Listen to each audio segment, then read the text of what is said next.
South Asia is once again at a critical crossroads. Instability, militancy, and shifting global power games continue to define the region. And right in the middle of it all lies a relationship that has shaped the past and could define the future. Pakistan and the United States. A partnership full of highs and lows, trust and mistrust. But one thing is certain. Without serious cooperation between these two countries, the dream of regional stability will remain out of reach. When Joe Biden took office, many in South Asia noticed something immediately.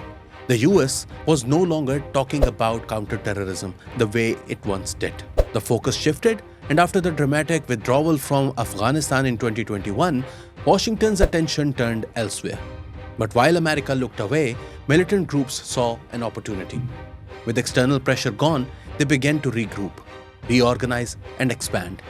For critics, this was déjà vu. They saw the same mistake being repeated: disengagement, retreat, and the creation of a vacuum that extremists would rush to fill.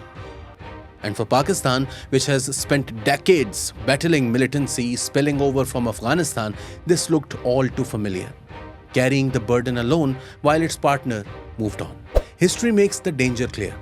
After the Soviets withdrew from Afghanistan in 1989, the US backed up too. Aid dried up, interest vanished, and the region was left to fend for itself. That vacuum was quickly filled by militant groups. Afghanistan plunged into civil war, and instability poured across the borders. The world is still living with the consequences of that moment. In fact, the Taliban's rise and even the 9/11 attacks can be traced back to the mistakes of that era. Fast forward to 2021, the images of helicopters leaving Kabul brought back the same fear.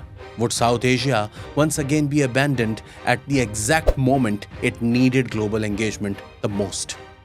Now, contrast this with the Trump years. Love him or hate him, Trump's team realized something important. Pakistan was too central to ignore. Washington restarted diplomatic outreach. Intelligence channels reopened, and discussions about joint action against transnational terror networks got back to the table. It wasn't perfect, far from it, but it sent a clear signal. Pakistan was not a problem, it was a partner. A state that had sacrificed, fought, and suffered in the war on terror, and one that had unique leverage in the region. Today, the winds seem to be shifting again. The US and Pakistan are cautiously finding common ground. Pakistan's counterterrorism record, though costly, gives it unmatched experience in understanding militant networks. For Washington, the reality is becoming obvious. Trying to manage South Asia's security without Islamabad is not just difficult, it's nearly impossible. And this time, the conversation is bigger than terrorism.